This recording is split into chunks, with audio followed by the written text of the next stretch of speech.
O Evangelho segundo Lucas. É um dos relatos mais antigos da vida de Jesus e, na verdade, é a primeira parte de uma coleção de 2 volumes, Lucas e Atos. Se você comparar as linhas de abertura de ambos os livros, fica claro que eles provêm do mesmo autor. E há indícios internos no livro de Atos, assim como uma tradição antiga que identificam o autor como sendo Lucas, o companheiro de viagem e colaborador do apóstolo Paulo, que também sabemos que era médico. Lucas começa o seu trabalho com um prefácio explicando como e por que ele escreveu esse livro. Ele reconhece que há outros relatos muito bons da vida de Jesus. Mas ele queria voltar às tradições de testemunhas oculares do maior número possível de discípulos, a fim de produzir o que ele chamou de um relato sobre todas as coisas que foram cumpridas entre nós. Essa palavra, cumpridas, nos mostra por que Lucas escreveu esse relato. Para ele, a história de Jesus não é apenas uma história antiga. Ele quer mostrar como essa história é o cumprimento da longa história de aliança entre Deus e Israel. E, além disso, a história de aliança entre Deus e o mundo inteiro. O conceito do livro é bastante claro. Há uma longa introdução que funciona como base para as histórias de João Batista e de Jesus. E nos capítulos 3 a 9, Lucas pinta um retrato robusto de Jesus e a sua missão na região natal da Galileia. Depois disso, uma grande parte do livro descreve a longa jornada de Jesus até Jerusalém. O que leva ao clímax da história, que é a última semana de Jesus em Jerusalém, levando a sua morte e ressurreição, e que então nos leva até o livro de Atos. Neste vídeo, vamos nos concentrar apenas na primeira parte do Evangelho de Lucas. A introdução é longa e conta as histórias em paralelo do nascimento de João Batista e Jesus. Há um casal idoso de sacerdotes, Zacarias e Isabel, uma jovem solteira, Maria e José. Ambos recebem uma improvável promessa divina de que terão um filho. E ambas as promessas são cumpridas quando João e Jesus nascem. E ambos os pais cantam poemas de celebração. Essas canções de poesia ecoam textos do Antigo Testamento, salmos e profetas, mostrando como essas crianças cumprirão as promessas antigas de Deus. Mas esses poemas também descrevem o papel de cada criança na história que irá se desenvolver. João é o mensageiro profético que foi prometido na Torá e nos profetas, aquele que irá preparar Israel para se encontrar com o seu Deus. E Jesus, ele é o rei messiânico prometido a Davi, que irá trazer o reino de Deus sobre Israel e a bênção de Deus para as nações, exatamente como ele prometeu a Abraão. Depois disso, Maria leva Jesus ao templo de Jerusalém para a sua dedicação. E 2 profetas idosos, Ana e Simeão, veem Jesus e reconhecem quem ele é. E Simeão canta a sua própria canção, um poema inspirado pelo profeta Isaías.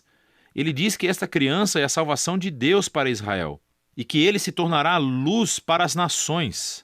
Assim, com toda essa antecipação, a história avança para a próxima sessão principal, onde Lucas apresenta Jesus e a sua missão.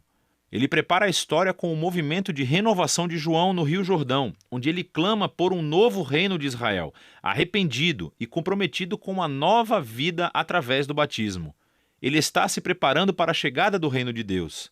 E então Jesus aparece como o líder desse novo Israel e ele é marcado pelo Espírito e pela voz de Deus que vem do céu. Ele é o Filho amado de Deus. Depois disso, Lucas segue com a genealogia e traça as origens de Jesus, primeiro até Davi, depois até Abraão e, por fim, até o início da história de Adão, no livro de Gênesis. Lucas afirma aqui que Jesus é o rei messiânico de Israel que trará a bênção de Deus não apenas a Israel, a família de Abraão. Ele veio para todos os filhos de Adão, para toda a humanidade.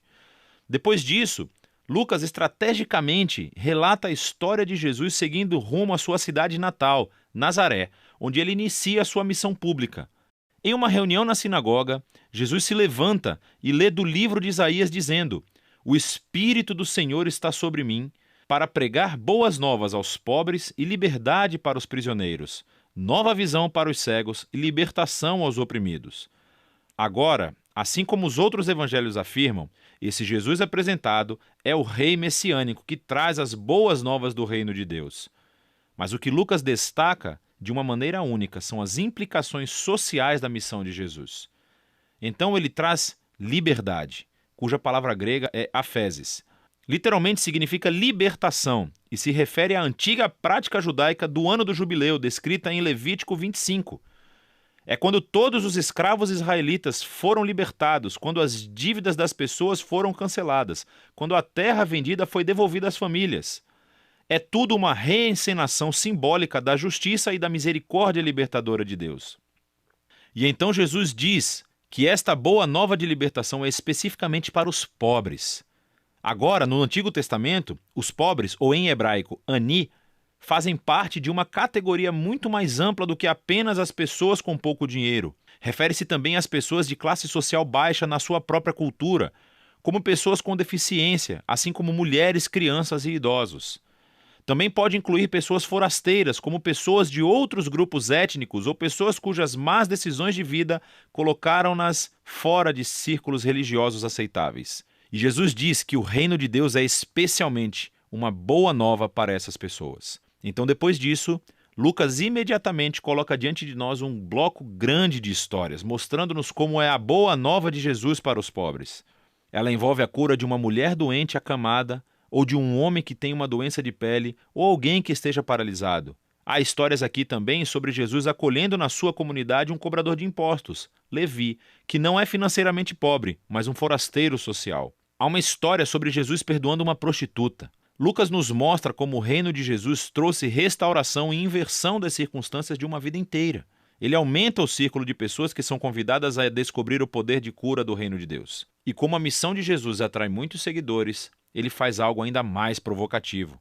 Ele forma essas pessoas em um novo Israel, nomeando sobre eles os 12 discípulos como líderes correspondentes às 12 tribos de Israel. E então Jesus ensina seu manifesto de um reino invertido, ou como Lucas o chama, o sermão dado na planície. Ele diz que o amor de Deus pelo forasteiro e pelo pobre significa que o seu reino traz uma inversão em todos os nossos sistemas de valores. Ele está aqui para formar um novo povo alternativo de Deus que responderá ao convite de Jesus praticando uma generosidade radical de serviço aos pobres. Pessoas que vão liderar através do serviço de uma vida de paz e perdão. Pessoas que têm uma devoção sincera, profunda, mas que rejeitam a hipocrisia religiosa. A visão radical de Jesus reivindica a autoridade divina. Ela começa a gerar resistência e controvérsia, especialmente entre os líderes religiosos de Israel. A maneira como ele alcança as pessoas questionáveis é uma ameaça às tradições religiosas e ao senso de estabilidade social. E então eles começam a acusar Jesus de blasfêmia contra Deus, de ser um bêbado e de se misturar com os pecadores. E assim essa ascensão culmina em uma nova revelação da missão de Jesus aos seus discípulos. Ele diz que sim, ele é o rei messiânico e que ele afirmará seu reinado sobre Israel, morrendo em Jerusalém, tornando-se o rei servo sofredor de Isaías 53, que morre pelos pecados de Israel. E então essa ideia chocante é explorada na próxima história, quando Jesus sobe a uma montanha com 3 de seus discípulos e de repente é transformado diante deles. Eles estão envolvidos nesta nuvem da presença de Deus que anuncia: "Este é o meu filho escolhido". E Moisés e Elias também estão lá, os outros 2 profetas que encontraram a presença e a voz de Deus em uma montanha. E Lucas nos diz que eles estão conversando sobre o êxodo de Jesus, que ele estava prestes a cumprir em Jerusalém. Essa palavra grega, êxodo, é uma referência clara à história do êxodo. Lucas retrata Jesus aqui como um novo Moisés, que levará seu recém-formado Israel à liberdade e à libertação da tirania do pecado e do mal em todas as suas formas, pessoal, espiritual e social. E isso nos leva para a segunda metade do livro. Mas, por enquanto, essa é a primeira metade do Evangelho de Lucas.